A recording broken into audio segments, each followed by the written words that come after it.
সম্মানিত সুধী, আল্লাহ সুবহানাহু ওয়া তাআলা মুহররমের 10ম তারিখকে একটি ফজিলতপূর্ণ দিন হিসেবে আল্লাহ তাআলা নির্ধারণ করেছে। ঐতিহাসিক মুহররমের এই 10 তারিখ আমাদের মুসলমানদের জন্য একটি ঐতিহাসিক দিন, একটি স্মরণীয় দিন, একটি ফজিলতপূর্ণ দিন। এই দিন আল্লাহ সুবহানাহু ওয়া তাআলা অসংখ্য ঘটনা পৃথিবীর জমিনে সংঘটিত করেছেন। বিভিন্ন নবী রাসূলদেরকে আল্লাহ তাআলা এই মুহররমের 10 তারিখে পরীক্ষা দিয়েছেন, আবার পরীক্ষা থেকে আল্লাহ তাআলা উত্তীর্ণ দান করেছেন। পড়ি সুবহানাল্লাহ। সর্বশেষ যেই ঘটনা দিয়ে মুহররমের 10ম তারিখের ইতি ঘটে সেটি হলো 10ই মুহররমের ঐতিহাসিক ঘটনা শুহাদায়ে কারবালা, ইমামে হুসাইন রাদিয়াল্লাহু তাআলা আনহুর কারবালার জমিনে শাহাদাত বরণ।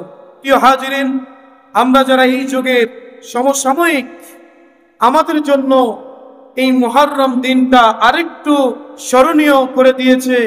গত বছর এই মুহররমের এই মাসে আমাদের মাঝে ছিলেন সরসিনা শরীফের আমাদের সকলের পীর ও মুর্শিদ, বাহারে শরীয়ত, বাহারে তরিকত, মুজাদ্দিদে জামান আল্লামা শাহ মুহাম্মদ মুহিবুল্লাহ রহমাতুল্লাহ আলাইহি, আল্লাহর মহান ওলি আমাদের মাঝে জীবিত ছিলেন।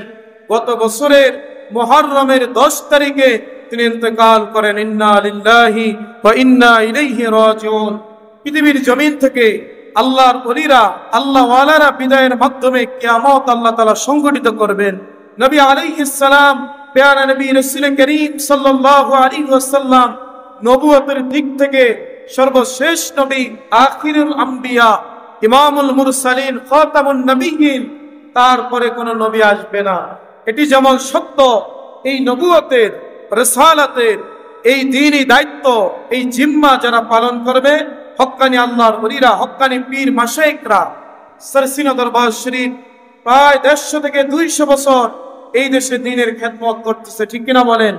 সরসিনা শরীফের মরহুম হযরত পীর সাহেব কেবলা, তিনি আমাদেরকে সুখ সাগরে ভাসিয়ে এই মুহররম মাসেই তিনি ইন্তেকাল করেন। মুহররমের 10 তারিখ। একজন আল্লাহর মস্ত বড় ওলি ছিলেন, একজন জামানার মুজাদ্দিদ ছিলেন। হাদিসে পাকের মধ্যে বলা হয়েছে, বুখারী শরীফের হাদিস, ইন্নাল্লাহ আযজা ওয়া জাল্লা ইয়াবআসু লিহাদিল উম্মাহ আলা রাসি কুল্লি মিয়াতি সানা। আল্লাহ তাআলা প্রত্যেক শতকের মাথায় এক একজন মুজাদ্দিদ পাঠান, যারা দ্বীনকে সংস্করণ। আল্লাহ তাআলা সূরাতুদ দুখানের 29 নম্বর আয়াতের মধ্যে বলেন, কামা বাকাত আলাইহিমুস সামাউ ওয়াল আরদ। কিছু মানুষের মৃত্যুতে জমিন আসমান কন্দন করে না। এই আয়াতের ব্যাখ্যায় ইমাম ইবনে কাসির রাহমাতুল্লাহ আলাইহি তাফসীরে কাসিরের মধ্যে, তাফসীর ইবনে জারীরের মধ্যে এই আয়াতের ব্যাখ্যা ইবনে আব্বাসকে জিজ্ঞাসা করা হলো, মানুষের মৃত্যুতে কি আসমান জমিন কাঁদে কিনা? হযরত ইবনে আব্বাস বলেছেন, হ্যাঁ, মুমিন বান্দা যখন ইন্তেকাল করে, মুমিন বান্দার ইন্তেকালে আসমান এবং জমিন কন্দন করে। সুবহানাল্লাহ। সরসিনা শরীফের হযরত পীর সাহেব কেবলার জানাজায় আমরা যারা গিয়েছি, আমরা দেখেছি সেখানে রৌদ্রের মধ্যে হঠাৎ করে জানাজার সময় আসমান থেকে বৃষ্টি বর্ষণ হয়েছে। বলেন না সুবহানাল্লাহ। আল্লাহর ওলির খেদমত, অবদান আমরা সারা জীবন বলল শেষ হবে না। সারা জীবন তিনি দ্বীনের জন্য মেহনত করেছেন। এদেশে হাজার হাজার মসজিদ, মাদ্রাসা প্রতিষ্ঠা করেছেন। এদেশে লক্ষ লক্ষ মানুষের ইসলাহে নফস, নফসের ইসলাহে দিন রাত কাজ করেছেন। সেই মহান মনীষী, সেই মহান ওলি এই মুহররমের 10 তারিখে ইন্তেকাল করেছেন। আমরা দোয়া করি আল্লাহ তাআলা তার খেদমতকে কবুল করুক, আল্লাহ তাআলা তাকে জান্নাতের আলা মাকাম নসিব করুক। বলুন আমিন।